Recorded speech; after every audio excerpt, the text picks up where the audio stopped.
Welcome to Lab 4. Today we are trying to model the motion of a mass attached to a spring that swings in an arc while oscillating on a spring. We use Newton's second law and the energy principle and rearrangements of those equations as the basis for our lab. Using those laws, we could construct a computational model to predict the motion future. In the end, our model made accurate predictions of the ball at the end of the spring. Before we can talk about the results, let's look at some of the basics physics behind the concepts. Let's start with Newton's second law. It gives the relationship between the force and observable motion.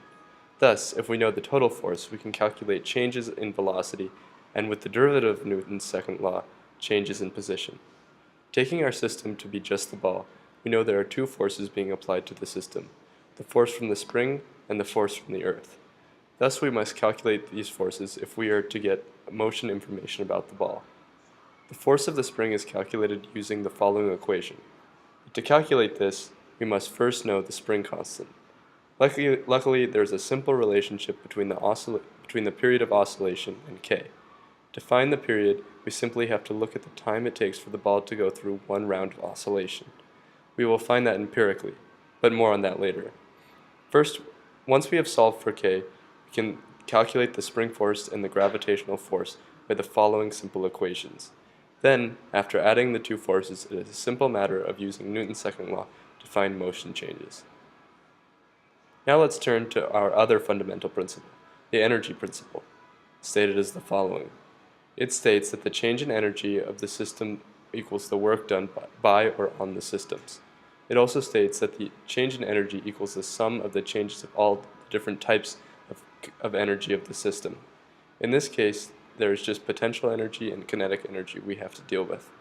Taking the system to be the earth, spring, ball, and everything else in the video, we know delta E to equal 0, because energy must be conserved and cannot just be created. We will test that assumption later. There are three different energy changes we must add to find the delta E. These include the kinetic energy calculated by this, the spring potential calculated by this, and the gravitational potential. The kinetic energy deals with the energy of object's motion, and potential deals with the stored energy of position. Now that we have an understanding of the fundamental physics principles behind the lab, let's collect some data. Here is the video of the oscillating spring.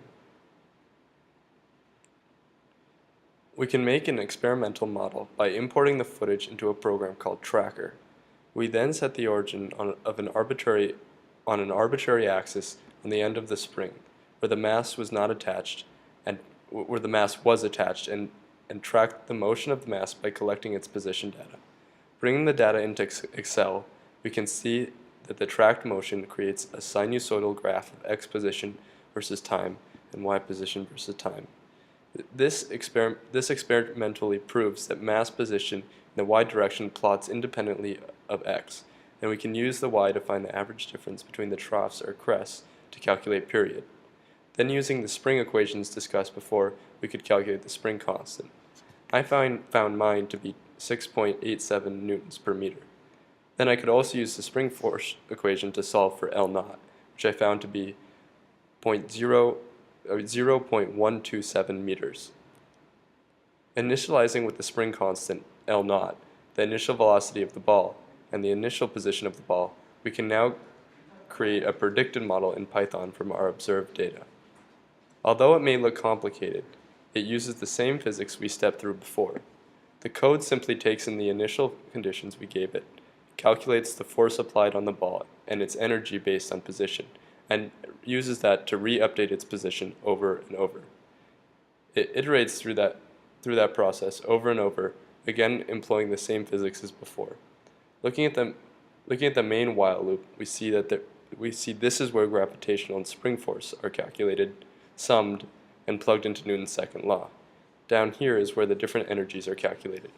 Now let's run the code. The first time we run it, we'll run the modeled versus observed position in blue and red respectively. The black arrow represents the gravitational force, and the blue arrow the spring force. The gravitational force is constant, as we'd expect, and the spring force varies with the length of the spring. As we can see, looking at the graph time versus y position, the model fairly accurately predicts position, only falling off slightly at the end and predicting y position as the ball loses energy by the frictional force, something not accounted for in our model. Now let's run the model looking at our energies over time. The blue represents kinetic energy, the red represents spring potential, the green gravitational potential, and the yellow potential energy. The main takeaway, which happens to be what does it mean question, is that the energy principle is satisfied. As we discussed earlier, although the various types of energy vary in value, they sum to zero. Thus, the total energy is zero and the system does no work, which makes sense considering our choice of system. To answer the second what does it mean question, let's compare the x and y position versus time. They are slightly different in period as shown earlier. The x has a period of 1.66 seconds and the y 1.54 based on my data. We use the y for our model because its position versus time data models the position of this spring no matter whether its motion is given in an x component as well. The x position versus time graph, on the other hand, only oscillates based on the force from the x component of the spring, so would be inaccurate for calculating the period of the spring.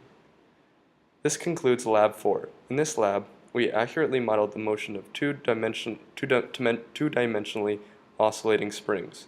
Along the way, we proved the energy principle correct and used Newton's second law with success. Thanks for watching.